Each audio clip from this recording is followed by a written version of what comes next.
Hey everybody, welcome back to Inspired Dishes. Today I will be making smothered liver and cheese grits. Yes, you heard correctly. Yes, when I was little, I used to love beef liver, and I know some of y'all might not even like liver. Be like, ugh, nasty. But yeah, liver is, yes. I haven't had some in a while, but yeah, today that's what I'm going to be making. Now here are my ingredients. I have my beef liver, of course. I have two kinds of cheese, sharp cheddar, and my leftover Quesadilla cheese that I had on another video. I have my grits. Also I have flour in the other bowl you can't see. I also have my seasoning, which is the onion powder, the lawry seasoning, and the complete seasoning. I also have my half and half. Those are onions that you see right here with the little orange specks in it. And I also have my oil to fry up the liver. Yeah, and my beef cube. I'm sorry, it's not beef. That's chicken. A chicken cube, and just a little bit of butter. Okay, so now I have washed my liver in apple cider vinegar and water. I didn't do it for so long. It was probably like what 10 minutes or less than that. If you want to do it longer and you don't like the taste, then go ahead and do it longer. But as far as me, I love the taste of liver. So yeah, I just wash it with apple cider vinegar and water. Put it in water and apple cider vinegar, and that was it. Now, as you can see, the liver is kind of long, so I'm pretty much trying to cut it in half. Make two of it, y'all, because it's kind of long. If you like it long, then go ahead, but I cut it in two. So I have my two livers, which I cut in half, so it's gonna make four. Okay, now that I have the meat cut out, I'm going to pretty much season it with just the onion powder and the badaya. Now, I know you've seen the red lawry seasoning, but I'm going to use that later on for the gravy. So, yeah, I know this might also look like a lot of seasoning, but yeah, it's not a lot. Yeah, so yeah, like I told you in another video, I don't season it back because I put a lot of seasoning in the front, so to where it's enough to um flip it around and get to the back. See how I'm doing? Yeah, so that's the reason why I don't season it back, because I already know how to with all that seasoning that I put in the front. I could just turn it around and yeah, the back is seasoned. So yeah, I'm just gonna pretty much use my season. So now that it's seasoned, I'm going to pretty much put it in a bag of flour. Now I know some people some people season their flour. I really don't know what's the point of that, because I put a lot of season, and as long as I've been cooking, I never once had to season my flour. Even after I season it and put the meat inside flour and coat it still be seasoned. So yeah, if you want to do that, you can. But as far as me, I don't do that. I think I did that one time. I was like, okay, why am I doing this? And yeah, I stopped doing that. So yeah, like I said, I grew up doing just this. I didn't have to season my flour or anything. So I'm telling y'all the same thing. Just put it in a bag. You feel me? Or you don't gotta put it in a bag. Put it in a bowl and coat your meat. So we're gonna move over to the stove. So in a skillet, I have that on medium heat, and I have my oil pretty much prepared, ready for me to fry the liver. Now see how it's sizzling up? That's how you know that the oil is hot enough. Just put a little bit of flour inside the oil. If it sizzles like that, it's hot enough. If it just sinks right down, then your oil is not hot enough. So don't put any food in there whatsoever. So yeah, I'm about to just pretty much put my liver inside the pan in order to cook it. You don't have to, don't overcrowd it or anything, but yeah. Okay, now one Mississippi, two Mississippi. Okay, let me stop playing. But yeah, just go ahead and put yours in there. Like I said, I got four of them, I think. And yeah, just scoot that to the side. It doesn't take long at all to pretty much cook. So yeah, just put your other ones in there, whatever fit in there, and just let it cook. Okay, so it's been cooking on one side for about 4 minutes. You can tell because you can start kind of see that it's turning brown on one side, and that's when you know it's ready to be flipped over. Okay, see right here, I'm about to flip it, and you see this side? Yes, it's brown. It looks good. Yeah, it don't look all raw, so that's how you know how to flip it, when to flip it. And the other side, it only takes about a minute and a half. You pretty much just want to repeat this step with all your meat until it's finished.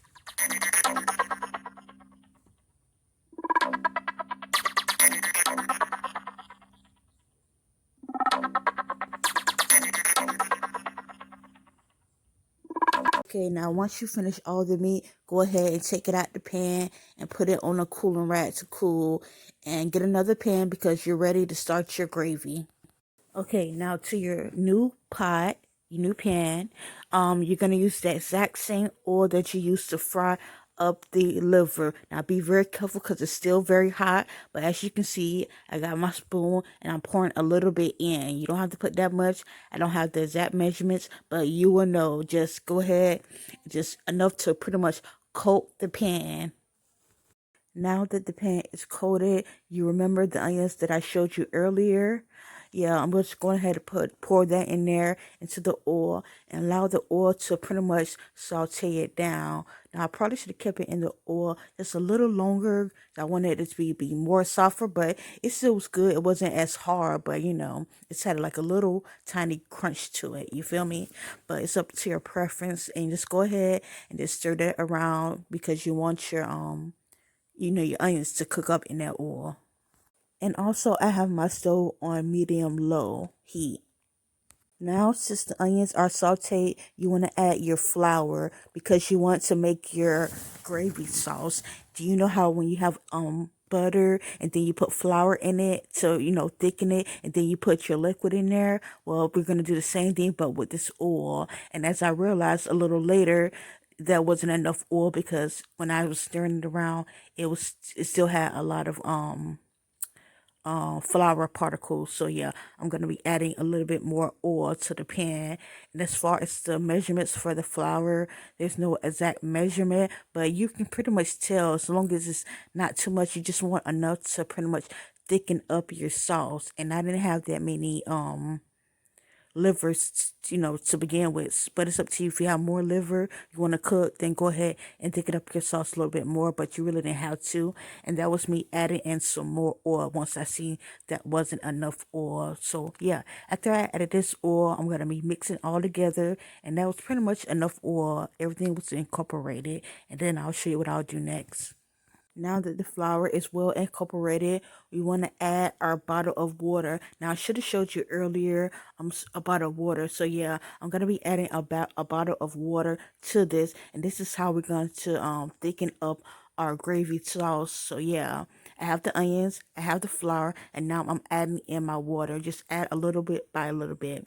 Just go ahead and stir it, and by you stirring it, you'll be able to know if you need to add more water or not. So yeah, you can tell how it's getting clumped up, that I'm gonna be needing more water. And then also that's not even enough to coat up my liver when I want to put it in there and let it soak up the gravy. So yeah, I'm adding in more water. I don't have an exact measurement, but just go ahead and eyeball it, and you will know. So yeah, just go ahead and stir it up. I'm just pretty much incorporating that flour so it does not stick, and add it to the water. So yeah, use your whisk.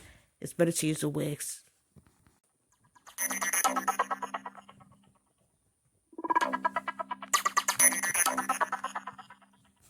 Okay, now you see how the sauce has thickened up.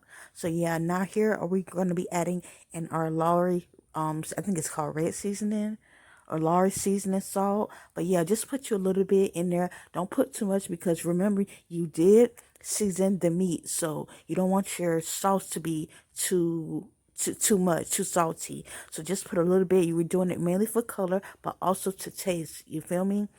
And yeah, just put a good amount. No, don't put too much. That's probably like about 2 tablespoons.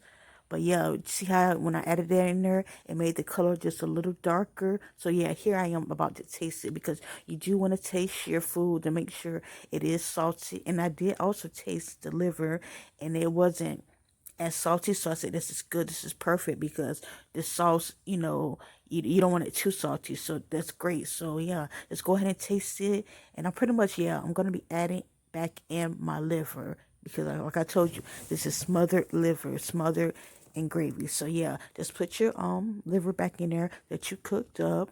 And then sauces and juices, you see how they're good. Just look, y'all. Yeah, just go ahead and put it back in there. Now, if the gravy was extremely a lot, then I wouldn't have to flip over my liver in order to incorporate the gravy. However, it's not that, that high. So yeah, in order to get both sides, you see how I'm doing? I'm flipping it over so both sides could be incorporated with that gravy. So yeah, if you have a lot of gravy, then you can skip this process because it'll fill up to the top and it'll cover both sides. But as far as me, I didn't have that much, so yeah, just go ahead and flip it over. And then once I do that, I'm pretty much gonna put it on low heat in order to let the steam cook it up. And then I'm gonna start on my grits, y'all. Okay, now to another pot, we're going to be adding in some water. Now, as far as this is actually tap water because it's going to be boiled. When you boil water, then it's going to be clean. It's going to be you're not gonna have to worry about pollution. So yeah, in order to salt it, I'm gonna be using this Beyond bouillon cube. This is chicken bouillon cube. Some people use chicken salt. Some people just use plain water. I used to just use plain water, and it was still good. But when I use this cube, oh my goodness! When I say them grits is extra good, extra flavorful. So yeah, go ahead and use this in order to salt your water. And I actually have the stove on high heat just until this cube melts. It doesn't take long at all. Okay, now I'm about to pour in my grits, so you don't want it popping all everywhere or in your face. So yeah, go ahead and turn this this stove down. Now I'm turning it down to medium heat. Like I told you before, I had it on high. I'm just turning it down to medium heat. So just go ahead and pour your grits in gradually. And when you're pouring it in, see how I got the whisk, and I'll keep mixing it. Okay, do that exact same thing, because if you just pour in there without mixing it, it's going to get clumped up and you're not going to have grits. You're going to have a lump of coal. So go ahead and pretty much mix up your grits, and you see that pretty color? That's from that chicken bouillon cube. So yeah, go ahead and stir it for about a minute or two, and then go ahead and put on the lid and step away, but check it from time to time just to make sure, it don't clump up or burn. And as you can tell, I didn't use all those grits that you saw there. So yeah, you'll know, like I said, I don't have an exact measurement, but just as long as your grits don't cover up your water, and as long as it's not too little bit to where you can even see grits in there, it's gonna be too soupy. So yeah, just go ahead and just keep looking at it like every a minute or two. It don't take grits long at all, about 5 minutes. 'Cause I think these are instant grits, so yeah, it don't take long at all, y'all. And then I'll show you what you do next. All right, so your grits have thickened up. You see how it look? It already looked creamy, y'all. But yeah, we're gonna make it extra creamy. So yeah, here is my half and half. Yes, y'all. Y'all can use this, or you can actually use heavy whipping cream. Now, I actually didn't learn about this because usually when I just make my grits, I just put my cheese right after that, and it still be good and creamy. But yeah, this actually makes it extra creamy. So I probably put like 3 capfuls. I don't quite know. Don't put too much, y'all. But yeah, see how creamy it looks already, and I even put the cheese in there, y'all. So yeah, just go ahead and put you some half and half in there.